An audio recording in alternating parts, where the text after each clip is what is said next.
14장 귀족 가문의 대이동. 재산을 정리하는 데 꼬박 3개월이 걸렸다. 서경과 형제들이 전답을 팔아 마련한 자금은 40만 원, 해방 이후 추산 600억 원. 자금은 40만 원이었다. 사실 서경 외 다른 형제들은 큰 돈이 있을 리 없었다. 회영을 제외하고 모두 관료 출신들이었고 일정한 국록을 받으며 살아온 형편이었으므로 각자 망명지에서 살아갈 자금을 마련한 것이었고 그 금은 서경이 내놓은 돈이었다. 한일 병합 전인 1908년 대한제국 세입 총액이 1,300만 원이었고 그때 일본이 제멋대로 만들어 놓은 국채도 1,300만 원이었다. 경술년 12월 신민회 동지들과 계획도 마무리되었다. 동지들은 해외 망명파와 국내파로 나뉘었다. 해외 망명지는 만주, 미국, 블라디보스토크 등지였다. 만주는 그야말로 험지 중 험지인 탓에 독립운동 중심 기지로 삼았고 대부분 동지들이 만주 지역으로 떠나기로 했다. 무관학교를 지어 독립군을 길러내자면 험할수록 부안에 유리한 탓이었다. 망명자들은 해외에 독립운동 기지를 세워 한인들을 결집하여 운동을 전개하기로 하고 국내를 담당한 동지들은 자금을 모아 독립운동 기지로 보내주기로 했다. 전덕기, 김구, 이승훈, 안태국 등이 국내를 담당하기로 했다. 만주로 갈 동지들은 서울, 충청도, 경상도, 경기도 대표들이었다. 전라도 대표는 단 한 사람도 없었다. 전라도는 일본의 남한 대토벌 작전 때 지도급 인사들이 모조리 일본군에게 학살을 당한 탓이었다. 동지들은 일본의 감시 때문에 한꺼번에 몰리지 않도록 지역별로 나누어 출발 날짜를 잡았다. 형제들 가문이 일진으로 떠나기로 했다. 그 다음 이동영, 장유순 등이 뒤를 잇기로 했다. 계획대로 형제들이 움직이기 시작했다. 여섯째 호영을 제외하고 모두 젊은 나이가 아니었다. 집안의 장자인 건영은 58세였다. 건영의 가족은 아내와 24세인 장남 규룡 부부와 규룡의 소실 송동댁, 차남인 15살 규훈 등이었다. 규룡은 회영의 장남으로 맏형 건영에게 양자로 출계한 아들이었다. 아들을 얻지 못해 규룡을 양자로 들이고 10년 만에야 규훈을 얻었다. 망명의 핵심 인물인 서경은 56세였다. 아내와 12세인 아들 규준이 있었다. 셋째 철영은 48세였다. 철영은 사관원과 의정부 대신을 지낸 인물로 아내와 아들과 딸이 있었다. 넷째 회영은 43세로 아내와 15세인 장남 규학과 태어난 지 9개월 된 아기 규숙이 있었다. 장남 규학은 전처 소생이었다. 전처는 규룡과 규학을 낳고 세상을 떠났고 회영은 이은숙과 재혼하여 이제 막 9개월 된 딸을 얻었다. 다섯째 시영은 41세였다. 아내 박씨와 22세인 장남 규봉과 6세인 규홍이 있었다.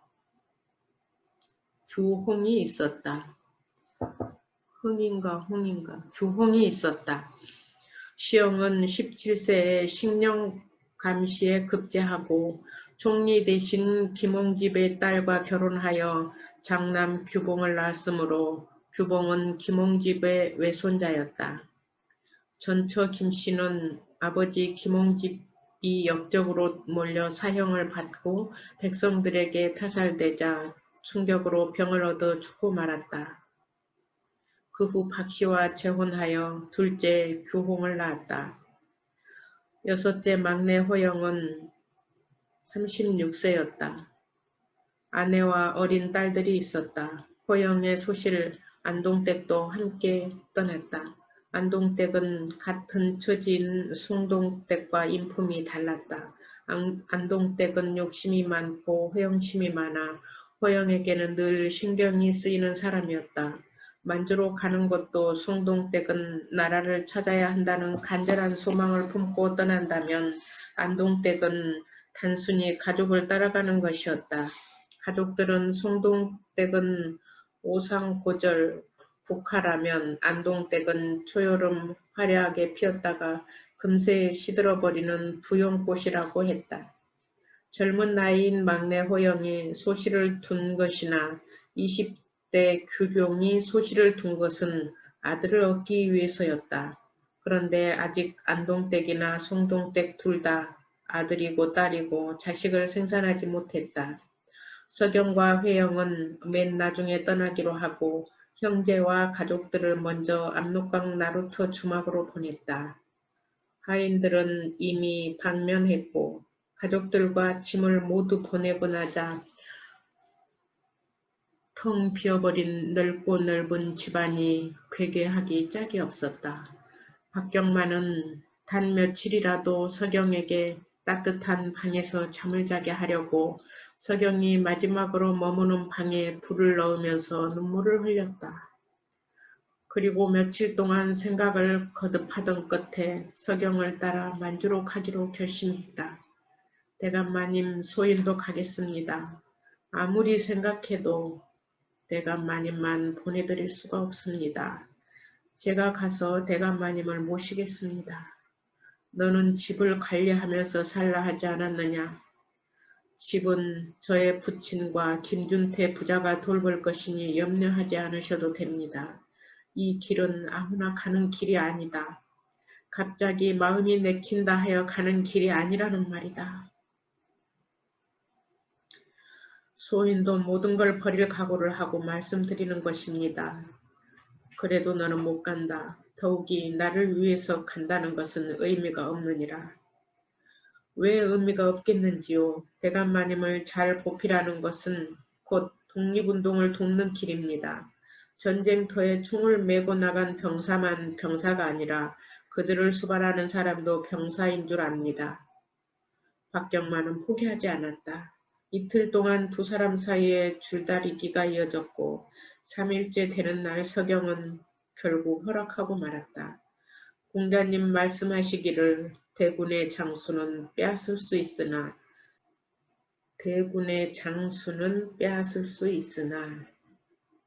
필부라도 한 사람의 뜻은 결코 빼앗을 수 없다. 그런데 너도 한 고집 한다는 것은 우리 집안 식솔들이 다 아는 일이지만 이 정도일 줄은 몰랐느니라. 그게 다 대감마님 댁에서 배운 것이지 뭡니까? 박경만뿐만 아니라 본가에서도 이미 방면한 노비들이 함께 가겠다고 회영을 찾아왔다. 노비 홍순이 주동자였다. 망명은 쥐도새도 모르게 행해졌고 노비들도 감쪽같이 속였으므로 회영이 소스라치게 놀랐다. 자네들이 어쩐 일인가? 나으리 저에게까지 숨기시다뇨 너무하십니다. 홍순이 엎드려 울었다. 그럼 자네들도 이 일을 알고 있었단 말인가? 저희들을 방면하시면서 이번에야말로 집 근처에 얼씬도 말고 각자 농사를 지으며 잘 살아가라고 당부하실 때부터 눈치챘습니다. 저희는 눈치 하나로 살아온 사람들입니다. 일이 이쯤 됐으니 속이지 않겠네. 그러나 이번 일은 자네들이 참견할 일이 못되니 어서 돌아가게. 나으리께서는 장터에서 백정이나 상두꾼이나 하다못해 수표국교 다리 및 거지에게도 나라를 위해 살아야 한다고 하셔놓고 왜 소인들은 안 된다고 하시는지요. 저희 같은 무지렁이들은 조선 백성이 아니란 말씀인지요. 나으리 소인들 몸속에도 조선의 뜨거운 피가 흐르고 있습니다요. 예, 맞습니다. 외람되지만 소인들 피도 펄펄 끓는 양반들 것과 똑같습니다요. 때를 쓴다고 될 일이 아니네. 거긴 자네들이 갈 곳이 못돼. 소인들만 편하게 살 수 없습니다. 나으리께서 목숨을 내놓으셨는데 저희 목숨이야 10개, 100개들 못 내놓겠는지요. 노비들은 눈물을 흘리며 왜 심정을 몰라주느냐고 가슴을 쳤다. 나으리께서 소인들을 방면하실 때 사람은 반드시 어떤 목적을 갖고 살아야 한다고 이르지 않으셨는지요. 소인들도 이제 살아가는 목적이 생겼습니다. 노비들은 우리 같은 무지렁이들도 어느 구석인가 쓸모가 있을 것이니 제발 데려가 달라면서 물러서지 않았다. 회영은 어쩔 수 없이 그들을 받아들이기로 마음먹었다. 사실 반가웠다. 노비들 말대로 애국하는 데는 양반과 노비가 따로 없고 부자와 가난한 자가 따로 없고 선비와 장사꾼이 따로 없다고 장터를 다니면서 열심히 외쳤던 일을 생각하면 가만히 앉아서 든든한 동지들을 얻은 셈이었다. 그것도 한두 명이 아닌 13명이나 몰려온 것이었다. 그렇다면 자네들을 동지로 받아들이겠네. 이제부터는 노비가 아니라 당당한 독립투사로서 가는 것이니 옛날처럼 나를 주인으로 여기지 말아야 하네. 노비를 방면했던 일은 2번이었다. 첫 번째는 일본을 경계하면서 고민하던 왕이 국호를 대한제국으로 선포하면서 국본 신참을 천명할 때였다. 국본 신참. 옛것을 근본으로 하여 새것을 수용한다는 광무개혁이었다. 석유를 사용한 가로등을 설치하여 밤길을 밝히고 전하와 전신, 전차를 놓는 것만 해도 딴 세상이 된 듯 했다. 그때 회영의 몸속에서 큰 물결이 요동치기 시작했다. 왕이 직접 나섰으니 이제는 백성들도 본격적으로 자신을 스스로 개혁하고 개조해야 할 때라고 판단했다. 회영은 새로운 세상으로 나가는 것에 장애가 되는 것을 과감히 척결하기로 하고 구습부터 혁파해 나갔다. 구습 중에서도 노비를 방면하는 문제를 가장 먼저 실행에 옮기기로 하고 아버지 앞에 뜻을 밝혔다. 노비를 모두 방면하자는 말이냐? 그렇습니다. 노비 문서를 불태우고 그들을 모두 방면해야 합니다. 아직 그런 일을 행한 가문이 없느니라. 누군가 길을 닦아 놓으면 사람들이 그 길로 걸어갈 것입니다. 조선 500년 철벽 같은 신분의 벽에 정을 대고 망치를 내리치는 일이 아니냐. 이 나라 사대부들이 내 손에서 망치를 빼앗아 너를 치려고 할 것이다. 각오하고 있습니다, 아버님. 아무튼 이 문제는 너 혼자 결정할 일이 못 된다. 너의 형들과 의논을 거쳐야 하고 단 한 사람이라도 반대자가 있을 시는 시행할 수 없다는 것을 염두에 두어야 한다. 회영의 말을 들은 건영, 서경, 철영은 미리 약속이라도 한 것처럼 단 한 사람도 회영의 뜻에 반대하는 사람이 없었다. 회영은 노비들을 모아놓고 대대로 내려온 노비 문서를 없애고 그들을 방면하겠다고 선포했다. 그런데 춤을 추며 만세를 부를 줄 알았던 노비들이 안절부절 못하는 것이었다. 노비들은 단 한 사람도 집을 나가려고 하지 않았다. 어려서부터 회영을 따른 홍순이 울먹이며 엎드려 애원했다. 대감마님 댁에서 한 발자국도 나갈 수 없습니다. 그들은 막상 세상으로 나가는 것을 두려워했고 회영은 기가 막혔다. 주인에게 의지해 살아온 무기력이었다. 하는 수 없이 회영은 형제들과 다시 의논 끝에 매년 노임을 지급하기로 하고 모두 예전처럼 함께 살기로 결정을 내렸다. 그런데 아버지가 염려했던 대로 권문 세가들이 비난을 퍼붓기 시작했다. 사만갑족 셋인가의 자제가 관계로 나가지 않는 것부터 나라에 대한 불충인데 거기다 노비 문서를 없애고 방명까지 시도한 것은 나라법을 무시한 처사일 뿐만 아니라 사대부의 질서를 어지럽히는 행위라고 분노했다. 일부 대신들은 이를 문제 삼아 사관원에 올려야 한다고 주장하고 과격파들은 왕께 상소해야 한다고 떠들었다. 그런 와중에 회영은 한술 더 뜨고 나섰다. 이상설을 만나 청상 과부가 된 누님을 제가시키겠다고 은밀히 속삭였다. 김대감 댁 며느리가 된 순영 누님 말이요. 그렇소. 가엾은 누님을 이대로 두고 볼 수 없는 일이요. 도대체 무슨 수로 김대감을 설득시킨단 말이요. 부제가 염려한 대로 설득이란 어림없는 일이지요. 내게 묘안이 있어요. 회영보다 2살 소녀인 누님 순영은 18배 혼인하여 20에 과부가 되었고 일점 혈육도 없이 흰옷을 입고 별당에서 책을 읽거나 수나 놓으며 죄인처럼 살아가고 있었다. 남편이 죽은 여자는 죄인이었다. 가슴에는 남편을 잃은 여자라는 죄책감을 안고 발목에는 평생 그 집을 벗어나서는 안 되는 족쇄가 채워져 있었다. 마음속에 이미 혼처까지 찾아놓은 회영은 드디어 사돈인 김대감 집으로 누님이 잠시 수표동 집에 다녀갈 수 있도록 해달라는 청을 넣었다.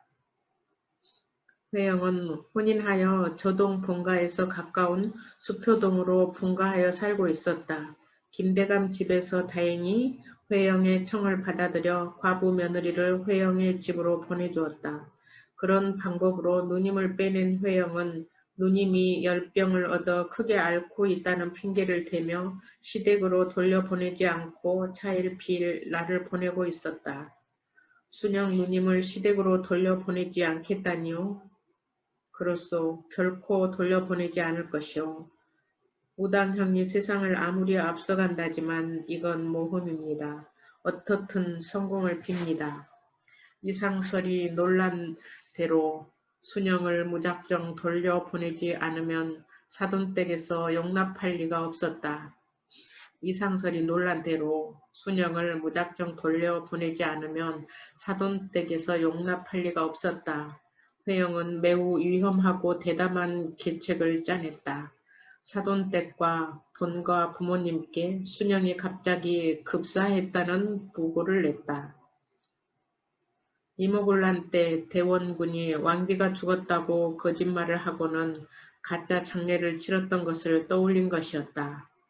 그 일은 부모와 형제들도 속였으므로 부모 형제들은 깊은 슬픔에 잠겼다.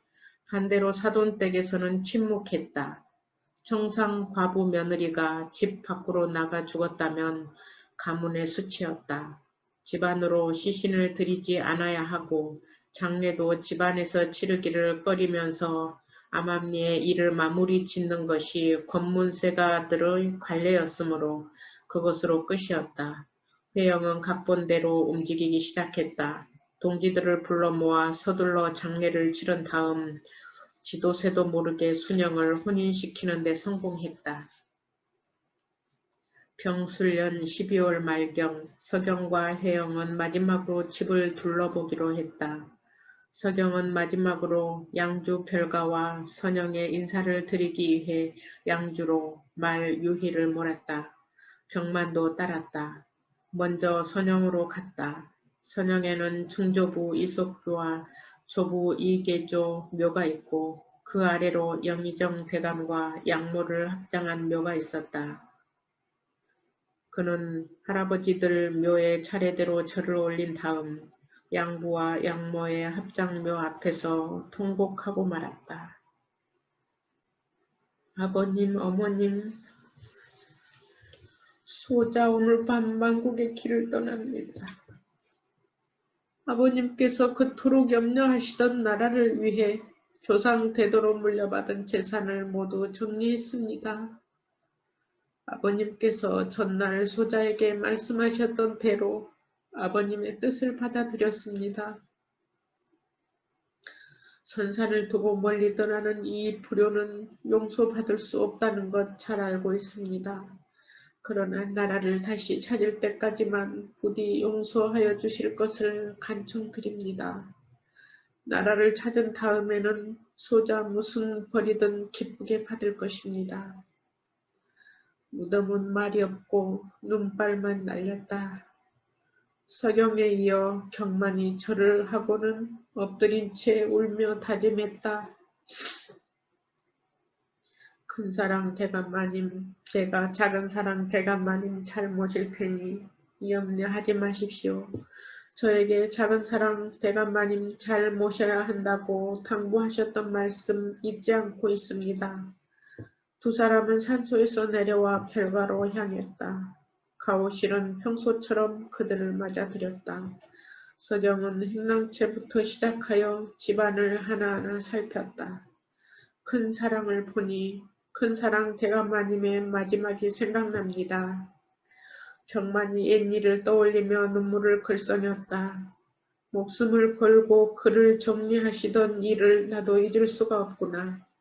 그것도 그렇지만 저에게 부탁하신 말씀이 있어서입니다. 부탁이라니. 그때 큰사랑 대감마님께서 소인에게 뭐라고 하신 줄 아십니까? 뭐라고 하셨더냐? 큰사랑 대감마님이 세상을 떠나고 나면 작은사랑 대감마님 잘 모셔야 한다고 당부하셨습니다. 그냥 당부하신 것이 아니라 나보다 더 잘 모셔야 한다라고 하셨습니다. 부려만 했는데 왜 그런 말씀을 하셨단 말이냐. 이제야 무슨 말씀인지 알 것 같습니다. 알다니 뭘 말이냐. 사람은 부자가 되면 될수록 재산이 목숨보다 아까워진다는데 그래서 한 푼만 나가도 살점이 뚝 떨어져 나간 것만 같다는데 작은사랑 대감마님께서는 나라를 구하기 위해 다 버리시니 말입니다. 경만의 말을 들으니 마치 공자님 말씀을 듣고 있는 것만 같구나. 그러나 앞으로는 내 앞에서 그런 말을 해서는 안 되느니라. 내 앞이 아니라 어디서든 나라를 찾을 때까지는 함부로 입을 열지 말아야 한다는 걸 명심하거라. 서경은 비밀을 발설하지 않도록 당부를 하듯 경만을 단속했다. 그는 자신의 선택을 사람들 입에 오르내리게 해서는 안 된다고 믿었다. 나라를 찾기 위해 무슨 일을 한다는 것은 곧 나라와의 엄중한 약속이었고 그래서 제사처럼 엄숙해야 하고 경건한 심정으로 임해야 할 것이었다. 그리고 그런 칭찬은 나라를 찾은 다음에 들어도 될 것이었다. 서경은 큰 사랑채에 들어가 양부가 쓰던 물건들을 더듬어 보고는 다시 마당으로 나왔다. 사당은 위패를 옮겼으므로 텅 비어 있었다. 그래도 들어가 인사를 올렸다. 비록 위패를 옮겼더라도 지금까지 조상 세대로 위패를 모셔놓은 소중한 곳이었다. 대문 밖으로 나와 대문 위에 걸려있는 현판, 귤산 가오시를 쳐다보며 작별 인사를 하고는 떨어지지 않는 발길을 돌렸다. 다시 말 유희를 몰고 양주에서 돌아온 서경은 김준태에게 특별히 유희를 부탁했다. 다른 말은 다 없애도 유희는 없애면 안 되느니라 아버님께서 애지중지했던 말이다. 그러니 준태 내가 잘 보살펴 주어야 한다. 그 말에 김준태가 눈물을 흘리며 차마 대답을 하지 못하자 경만이 나섰다. 준태 울지만 말고 어서 대감마님께 말씀드리게 유희를 무슨 일이 있어도 잘 돌보겠다고 말이네. 준태는 애써 눈물을 삼키며 대감마님 유희 걱정은 마십시오. 무슨 일이 있어도 팔거나 없애지 않고 대감마님 모시듯 돌볼 것입니다. 라고 했다. 준태 말을 들은 서경은 그때서야 유희를 쓰다듬으며 안심이 된다는 표정을 지었다. 그런 다음 이번에는 아우혜영과 함께 태어나 부모 형제와 살았던 생가를 마지막으로 둘러보았다. 후원의 오죽숲이 바람을 타고 있었다. 댄잎이 서로 살을 비비는 소리도 슬프게 들려왔다. 봄이면 따뜻한 후원에 모여 앉아 이야기꽃을 피우던 어린 시절이 꿈처럼 스쳐갔다. 누이들이 거처했던 별당 돌계단을 따라 마른 모란대가 앙상하게 떨고 있었다. 별당 아래 연못은 꽁꽁 얼어붙어 있었다. 감나무 오등지에 아직도 남아있는 몇 개의 홍씨가 철없이 붉고 그 아래 줄지어 놓여있는 장독대가 반짝반짝 윤기를 내고 있었다. 장독가는 어머니가 직접 관리했던 곳이었다. 어머니는 언제나 장독은 반짝반짝 윤이 나야 한다며 사당 다음으로 신성한 공간으로 여겼다. 장독에는 된장, 간장, 고추장이 모두 담겨 있었다. 언젠가는 밝혀지고 말 일이지만 사람이 사는 것처럼 위장한 것이었다. 앞마당으로 나와 본체 앞에서 안방과 사랑채를 둘러보며 아버님, 어머님, 이 땅에서 모시지 못한 이 불효를 용서하여 주십시오 라고 인사를 했다. 아버지가 손을 덥석 잡으며 부디 나라를 찾아야 한다고 당부하고 나섰다.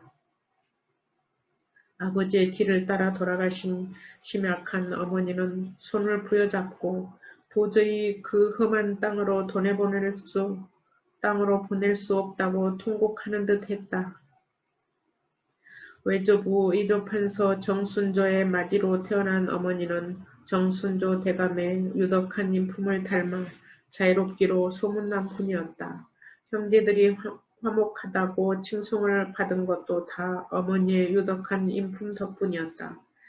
길게 늘어선 문간채를 따라 대문으로 가던 중 은행나무 앞에서 걸음을 멈추었다. 은행나무는 예학을 가르치는 문행인계야. 어느 날 아버지는 은행나무 2그루를 후원에다 심지 않고 앞들에 심으면서 문행을 강조했었다. 성균관 명론당 앞들에 서 있는 오래된 은행나무 2그루를 행단이라고 했다. 그것은 고대 공자가 은행나무 아래 있는 단에서 제자들에게 예학을 가르쳤다는 것에서 시작된 것이었다. 중종 때 성균관 강당 앞에 은행나무 2그루를 심자 각 지방 향교마다 은행나무를 심기 시작하면서 문행제도가 생겼고 아버지는 문행제도를 따른 것이었다. 수십 년 전에 심은 것이니 은행나무는 중년을 넘어 장년으로 가고 있었다. 너도 조선의 혼을 먹고 자랐으니 이 나라 선비목이니라. 부디 베이지 말고 잘 견디어야 한다. 두 사람은 은행나무를 쓰다듬으며 당부하고는 대문을 나섰다. 마지막으로 대문을 두 손으로 정성껏 모아 닫았다. 대문도 슬픈 현실을 아는 것처럼 짝 하면서 아픈 소리를 냈다. 12월 30일 밤 때마침 송구영신을 위한 종현성당, 명동성당 종소리가 울려 퍼지고 있었다. 두 사람은 밤 기차를 타고 달려 새벽에 신우주에 닿았다. 그리고 다시 마차를 타고 오후에야 신우주 나루터 주막에서 기다리는 가족들과 합류했다. 가족들만 남아있고 망명의 이삿짐은 중국인 뱃사공들과 노비 출신 남자들이 안동으로 옮겨놓은 뒤였다. 계획은 빈틈없이 잘 진행되어 가고 있었다. 주막에서 가족들과 함께 하룻밤을 자고 출발을 서둘렀다. 이제 국경을 건너야 했다. 새벽 3시 잠에 빠져있는 아이들을 깨웠다. 밖은 칠흑 같은 어둠이 추위를 동반한 채 짐승처럼 덮쳤다. 뱃사공이 준비해 놓은 썰매 10여 대에 60여 명 가족이 나누어 탔다. 뱃사공 천징후의 말대로 일경수비대는 단 한 명도 보이지 않았다. 말이 끄는 썰매는 꽁꽁 언 강을 달리고 휘몰아치는 바람이 썰매를 집어삼킬 듯 흔들었다. 혹독한 첫 시련이었다. 두어 시간을 달린 끝에 무사히 안동에 도착했다. 사람들을 무사히 옮겨주고 나서 뱃사공 첸징우가 눈물을 글썽이며 인사를 했다. 선생님, 부디 나라를 찾으셔야 합니다. 고맙네, 첸징우. 자네가 아니었더라면 강을 무사히 건널 수 없었을 것이야. 자, 이걸 받게. 회영이 첸징우를 향해 두둑한 돈 다발을 내밀었다. 석영이 준 돈이었다. 이렇게나 많이 주시다니요. 이거면 새 나룻배를 한 척 사고도 남는 큰돈입니다. 옳지. 첸징우의 배가 낡아서 소리가 많이 나더군. 이걸로 튼튼한 새 배를 사게. 그리고 부탁이 있다네. 어서 말씀하셔요. 앞으로도 계속 우리 동지들이 강을 건널 것인데 돈 없이 건너는 동지들도 많을 것이네. 그들을 좀 도와주게. 그리고 일본 경찰에게 쫓기는 동지들을 보거든 부디 도와주게. 돕고 말고요, 선생님. 그럼 첸징우 자네만 묻겠네. 선생님, 이걸 가지고 가시지요. 첸징우가 깃발 하나를 내밀었다. 하얀 바탕에 알 수 없는 문양이 그려져 있었다. 글자 같았다. 이게 무엇인가? 고대 몽골족들이 가지고 다녔다는 깃발인데 마적대를 만났을 때 이걸 보이면 그냥 돌아간다고 합니다. 만주 벌판에는 마적대가 자주 출몰하니까요. 이 깃발과 마적들과 무슨 연관이란 말인가? 자기네 조상의 표시라고 합니다. 그리고 마적들은 긴 장화를 신는다는데 옛날 몽골족들이 긴 장화를 신었다고 하니 맞는 말인 것 같습니다. 그런 자들을 보시거든 빨리 피하셔야 합니다.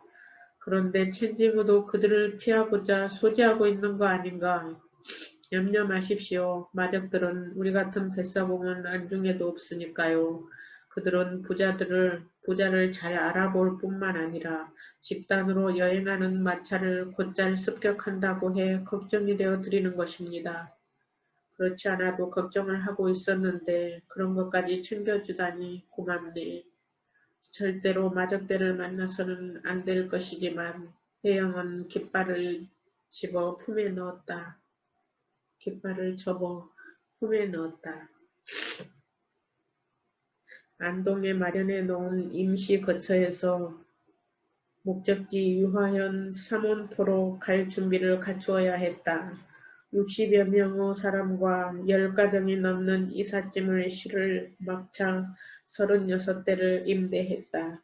마차마다 말 2마리씩 배치되어 있는 쌍두마차였다. 육형제 가정과 노비들 가정을 합해 12가정이었다. 마차 절반은 이삿짐을 싣고 절반은 사람이 타기로 했다. 말 72마리와 마차 36대가 모이자 큰 부대를 방불케 했다. 말들의 울음소리와 사람들 소리가 어우러져 장터처럼 웅성거렸다. 독립군이 출동하는 것 같습니다. 안동 지역 초소를 담당한 이성구가 눈물을 흘리며 감격을 참지 못했다. 이성구가 밤새 지은 뜨끈한 주먹밥 20여 통을 마차에 올렸다. 이게 조선쌀로 지은 마지막 밥이니 가는 길에 어르신들 잘 대접해드리고 자네들도 잘 먹게나. 이성구가 눈물을 흘리며 노비 출신 남자들에게 당부했다. 이제 안동을 떠나 장장 500리길 횡도촌으로 가야 했다. 안동에서도 이른 새벽부터 출발을 서둘렀다. 회영은 이선구에게 뒤따라 삼원포로 들어올 동지들을 부탁하고 마차에 올랐다. 새벽의 어둠 속에서 쌍두마차 36대가 전열을 가다듬고 일렬 중대로 줄지어 서서 출발 신호를 기다렸다. 마차마다 중국인 마부들이 말 고삐를 잡았다. 중국 마부들이 허 하고 출발 신호를 넣자 말들이 일제히 소리를 지르며 머리를 쳐들었다. 말들이 토해내는 더운 입김이 새까만 허공으로 안개처럼 퍼져나갔다. 중국 마부들이 다시 채찍으로 말 엉덩이를 후려치자 말들이 땅을 박차며 험난한 형극을 향해 만주벌판을 달리기 시작했다. 72마리 말들의 말발굽 소리가 황량한 만주벌판을 흔들었다.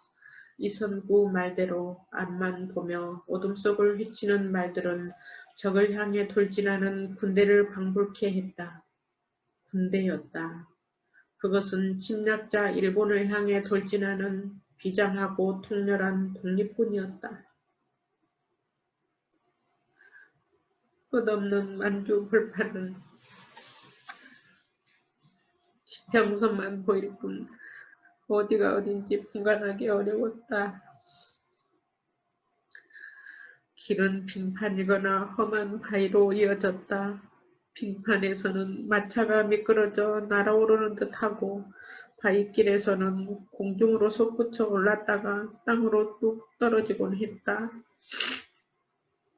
험한 길을 달리면서도 수십 마리 말들은 한 채 오차 없이 발을 잘도 맞췄다. 영하 40도 추위가 포장 내부로 맹수처럼 습격하기 시작했다. 사람들은 모두 약속이라도 한 것처럼 말이 없었다. 한 마차에서 찢어질 듯한 아기의 울음소리가 강추위의 침묵을 흔들었다. 회영의 아내 은숙이 겨우 9개월 된 어린 딸 규숙을 끌어안고 추위를 막기 위해 안간힘을 쓰고 있었다. 일행 중에 가장 어린 아이는 매서운 추위에 울음을 그치지 못했다. 아직 새내긴 21살 은숙은 아기가 가엾어서 함께 눈물을 흘렸다. 아가 울지 마라 아가. 은숙이 애처롭게 아이를 달래는 소리와 아이의 울음소리가 같은 마차에 탄 가족들의 가슴을 찢었다. 누구보다도 혜영이 어린 것과 아내를 생각하자 가슴이 미어질 것만 같았다. 그러나 아내를 믿었다. 결혼 첫날 밤에 당당하게 애국가를 따라 부른 아내였다. 혜영은 한일 병합이 되기 2해 전에 이은숙과 결혼했다. 첫 번째 결혼이 가문과 개인사였다면 두 번째 결혼은 개인사를 넘어선 또 다른 시작이었다. 신부 이은숙은 이제 막 20세였다. 무남 동녀 외동딸을 둔 은숙의 부친은 기꺼이 중년 호랍이 이회영을 사위로 선택했다. 회영은 그때 41세였으므로 신부 이은숙보다 21년 연상이었다. 남들은 가문을 보고 하나밖에 없는 외동딸을 죄치 자리로 보낸다고 쑥덕거렸지만 생각해보면 이은숙의 가문과 회영의 가문 정신은 서로 소통되고도 나눔이 있었다. 이은숙의 가문은 고려 말기 충신 목은 이색이 방조였다. 한산이씨 이색은 고려의 최고위직 문화시종을 역임한 재상이었다. 그는 고려 충신답게 끝까지 절개를 꺾지 않아 결국 이성계가 내린 독주를 마시고 의연하게 죽어간 인물이었다. 다행히 팔도 유생들이 왕 앞으로 이색의 문묘 복향을 상소하여 충신의 절개를 높이 빛내준 덕에 명예를 회복할 수 있었다. 회영은 결혼식 날을 잡은 뒤 조선 최초로 신식 결혼식을 올리겠다고 선언했다. 그것 또한 개화의식을 널리 알리자는 의도였고 혁명적인 발상이었다. 그런데 문중 원로들이 풀쩍 뛰었다. 회영이 아무리 나라를 위해 고군분투하는 개화주의자라 할지라도 뿌리 깊은 명문가에서 쉬이 용납될 일이 아니었다. 그럼에도 회영은 전혀 흔들림 없이 학감으로 있는 상동교회 예배당에서 신부 이은숙에게 백설 같은 드레스를 입히고 스크랜턴 목사가 미국에서 가져온 오르간 반주에 맞춰 동시 입장을 하면서 결혼식을 올렸다. 첫날 밤에 은숙은 조심히 고개를 들어 회영을 바라보았다. 남편이라기보다는 귀한 어른이었다. 한편 고고한 스승 같기도 했다. 키고 잘생긴 얼굴이 근엄하고 엄정했다. 그것은 나라를 위해 분투하는 지사의 혼이었다. 혼삿 말이 오고 갈 때 은숙은 혈육이라고는 오직 하나밖에 없는 딸 자식을 죄치자리로 보내는 아버지의 뜻을 미처 헤아리지 못한 채 원망했었다. 그런데 아버지가 조선 최고의 명문가를 소원한 것이 아니라 나라를 위해 분투하는 애국지사를 선택했다는 속뜻을 말해줄 때야 비로소 아버지의 깊은 뜻을 헤아릴 수 있었다. 과연 지사로구나. 라는 감동으로 은숙은 가슴이 뛰는데 회영이 입을 열었다. 내가 오늘 밤 노래를 부르고 싶은데 괜찮겠소? 뜻밖의 질문에 은숙은 당황하고 회영이 빙그레 웃으며 나직하게 노래를 부르기 시작했다. 청자신손 500년은 우리 황실이요. 산고수려 동반도는 우리 본국일세.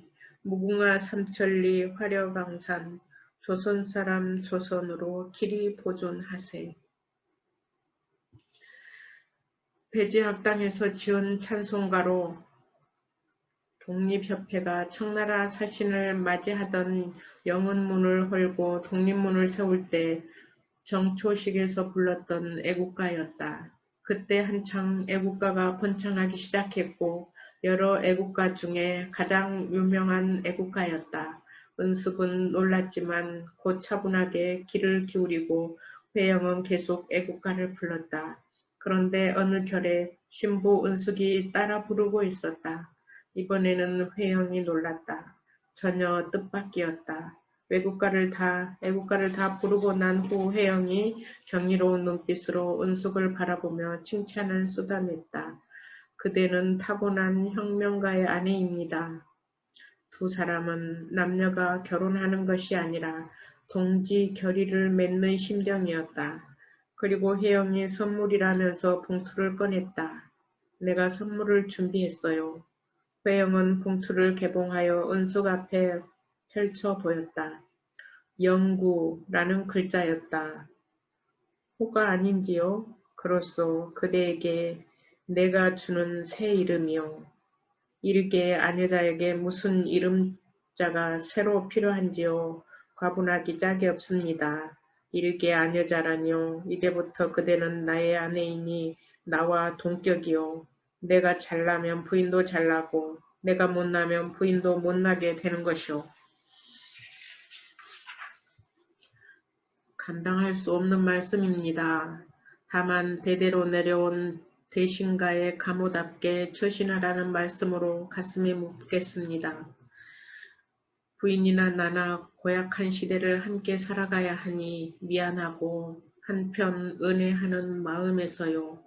내 이름자 가운데 영화로울 영을 붙여서 영구라고 했는데 어떻소? 마음에 드시오? 험한 세상을 살아가야 할 텐데 어찌 영화를 바랄 수 있겠는지요. 나와 함께 동역하여 나라를 찾는 것이 영화로운 생활이 아니겠소. 은숙은 나라를 찾는 것이 형국일지라도 그것이 곧 영화로운 생활이라는 말을 가슴속 깊숙이 품었다. 좀처럼 산도 보이지 않는 만주벌판의 하늘엔 밤낮 먹구름이 덮이고 눈보라가 모래바람처럼 휘몰아쳤다. 가면서 중간중간 쉬어야 했지만 수십 마리 말과 수십 명 사람들이 쉬어갈 수 있는 여관, 마구간이 있고 음식도 파는 쾌전을 만난다는 건 쉬운 일이 아니었다. 적당한 여관을 만나지 못해 밤길을 달려 이틀 만에야 큰 여관을 만났다. 거센 만주바람에 새가죽처럼 단련된 중국 마부들의 얼굴도 시퍼렇게 변해 있었다. 불과 한 달 전만 해도 하인들의 시중을 받으며 살던 대신가의 어린 후손들은 주위에 꽁꽁 얼어붙어 울음보를 터뜨렸다. 여관에는 100여 명을 수용할 수 있는 넓은 홀이 있고 방이 수십 개가 있었다. 어린아이들과 나이가 많은 건영과 석영을 생각해 이틀쯤 쉬어가기로 했다. 말을 풀어 메고 짐은 금이 든 것만 방으로 옮겼다. 사람들은 꽁꽁 언 몸을 녹이며 음식을 주문하여 저녁을 먹은 다음 지친 몸을 뉘고 죽은 듯이 잠에 빠졌다. 가끔 아기 규숙이 깨어 칭얼댔다. 밤중이 훨씬 넘은 시간, 은숙이 아기에게 젖을 물리며 다독여 재우려고 애를 쓰는데 밖에서 헤우리치는 바람 소리가 들렸다. 말발굽 소리였다. 곧 10여 명의 사람들이 넓은 홀로 들어섰다. 여관 주인이 허리를 굽히며 술통을 내다 그들 앞에 공손히 놓았다. 그들은 시끄럽게 떠들며 술을 마셨다. 그리고 중심 인물인 듯한 사람이 마구에 매어있는 수십 마리 말을 타고 온 일행들이 누구냐고 물었다. 여관 주인이 모른다고 고개를 살래살래 흔들었다. 은숙이 아기를 잠재워 놓고 일어나 남자들이 자는 방으로 가 회영을 깨웠다. 무슨 일이요? 이상한 사람들이 들이닥쳤는데 아무래도 우리 이야기를 하는 것 같습니다. 회영이 벌떡 일어나 홀을 내다봤다. 남자들은 모두 긴 장화를 신고 있었다. 그렇다면 저들이 마적대? 회영은 천징후의 말을 떠올리며 낮게 소리쳤다. 손에 무기 따위는 들지 않았지만 생긴 모양새만 봐도 알만했다. 여관 주인이 벌벌 떨며 회영을 찾았다. 짐작한 대로 마적대가 들이닥쳤다고 귀뜸해 주었다. 말 주인을 찾으니 무슨 대책을 세우라고 했다. 사람을 인질로 잡아가기도 하니 미리 돈을 얼마 정도 내주는 게 좋다고 했다. 천부당 만부당한 소리였다. 형제들이 재산을 팔아 만든 독립자금은 이제 형제들 개인 것이 아니었다. 단 한 푼도 내줄 수가 없었다. 돈을 줄 수 없다고 여관 주인에게 말하자 여관 주인은 안절부절 못하면서 그러다 사람이 잡혀가는 수가 있다고 했다. 회영은 내가 알아서 할 것이니 걱정하지 말라며 주인을 안심시켰다. 회영이 마음을 가다듬고 일어나 홀로 나갔다. 그들 앞에서 태연하게 미소를 지으며 눈인사를 했다. 인사를 하면서 천징후가 준 깃발을 내보이며 같은 민족인 것처럼 연극을 했다. 그들이 깃발을 유심히 살폈다. 몇 사람이 돌아가면서 깃발을 살피더니 회영을 얼싸안으며 등을 다독였다. 회영도 그들을 끌어안고 등을 다독였다. 그들은 일단 잠을 자고 아침에 함께 밥을 먹으면서 이야기를 나누자고 했다. 깃발은 아침에 주겠다고 하며 돌려주지 않았다. 회영은 깃발을 돌려받기보다는 빨리 여관을 벗어나는 것이 상책이라고 생각하며 그들이 잠들기를 기다렸다. 술을 잔뜩 마신 마적들이 세상 모르고 자고 있음을 확인하고 가족들과 마부들을 깨워 출발을 서둘렀다. 다시 새벽 어둠을 헤치고 모두 마차에 올랐다. 중국 마부들이 쉬지 않고 말을 몰아 이틀 거리를 하루 동안에 달렸다. 다시 여관을 만났다. 턱없이 작지만 작은 데로 쉬어가야 했다. 회영은 쉬면서도 가족들에게 마적대를 만났다는 말을 하지 않았다. 그렇지 않아도 지치고 힘든 지경에 마적대란 말을 입에 올렸다가는 모두 공포에 떨 것이었다. 석영 형님에게만 은밀히 입을 열었다. 석영도 아녀자들에게는 발설하지 말 것을 당부했다. 생각할수록 깃발이 아깝습니다. 위기를 넘겼으니 됐다. 마적대가 언제 또 나타날지 알 수 없으니 걱정입니다. 나중 일은 나중에 생각하자꾸나. 모든 것을 하늘에 맡기기로 했다. 작은 여관에서 하루를 쉬고 다시 전열을 가다듬었다.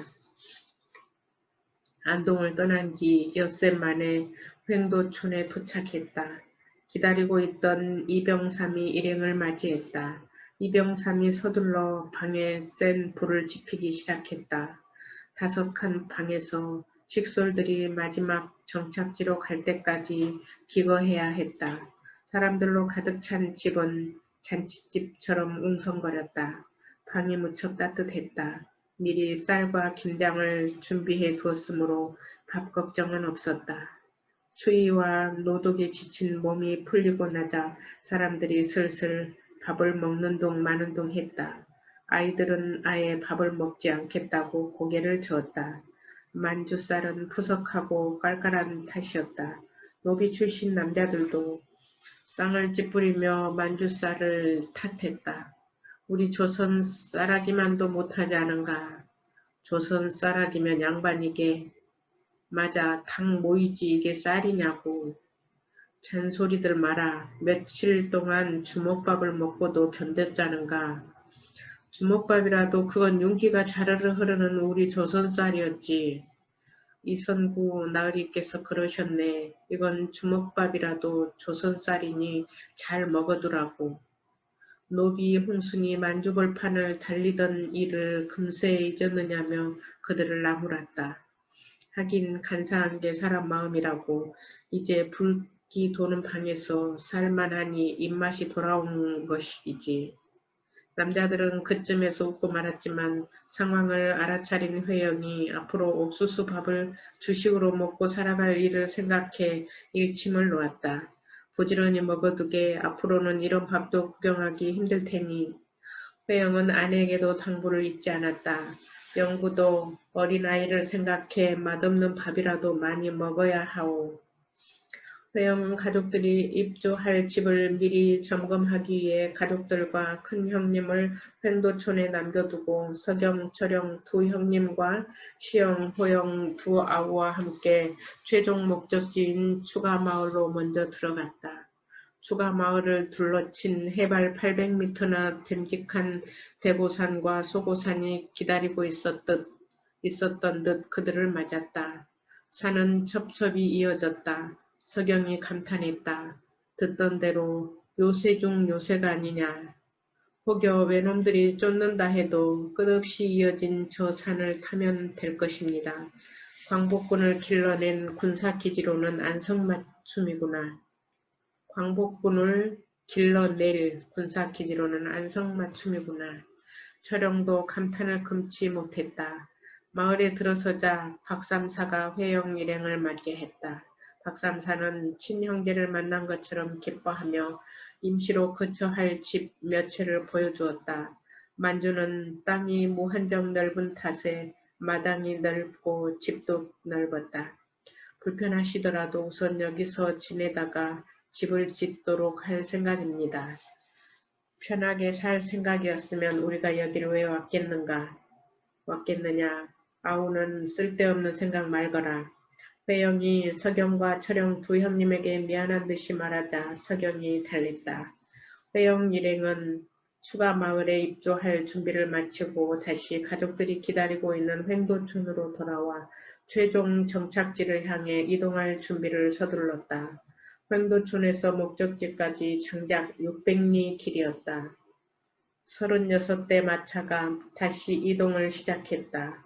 멀고 험한 산길을 따라 추가 마을로 가는 동안 이 마을 저 마을을 거쳐야 했다. 마을마다 사람들이 뛰어나와 구경을 하며 넋을 잃었다. 사람들은 무슨 대열인지 궁금해 서로 물으면서 고개를 갸웃거렸다. 드디어 추가 마을에서 마차 행렬이 멈췄다. 깊고 깊은 원시의 벽촌에 조선의 명문 집단이 대거 들이닥친 것이었다. 모여든 원주민들이 입을 딱 벌린 채 호기심으로 가득 찬 눈을 굴렸다. 마차에서 사람들이 줄지어 내렸다. 실어온 짐도 놀랍지만 사람들이 많은 것에도 놀랐다. 모두 기품있게 잘생긴 사람들이었다. 분명히 꺼우리인데 꺼우리 고려인. 저건 꺼우리들 살림이 아니다. 그들은 허름한 보따리에 짐을 싸서 머리에 이거나 등에 지고 오지 않던가. 조선에서 종종 이주민들이 주변 마을에 들어오는 것을 봤지만 모두 보따리 몇 개를 이고 진 것이 전부인 것을 생각하면서 그들은 고개를 가로저었다. 저들은 귀족들이 틀림없다. 원주민들이 주위를 슬슬 돌며 짐을 살펴보기도 하고 사람들 얼굴을 자세히 들여다보기도 했다. 정작 놀란 것은 그들보다 이쪽이었다. 만주 사람을 처음 본 아이들과 여자들이 더러 겁을 냈다. 변발을 한 남자들은 얼굴이 구릿빛처럼 검고 기묘했다. 남자들은 뒷머리를 길게 따내렸고 여자들은 머리를 철사로 감아 정수리에 또아리를 틀어 올려놓았으며 얼굴은 밀가루를 발라놓은 것처럼 하얀 분을 잔뜩 발라놓아 귀신처럼 보였다. 어린아이들이 엄마 치맛자락으로 얼굴을 가리며 숨었다. 모두 침착해야 한다. 회영이 침착해야 한다고 당부했지만 여자들과 아이들은 놀란 표정을 감추지 못했다.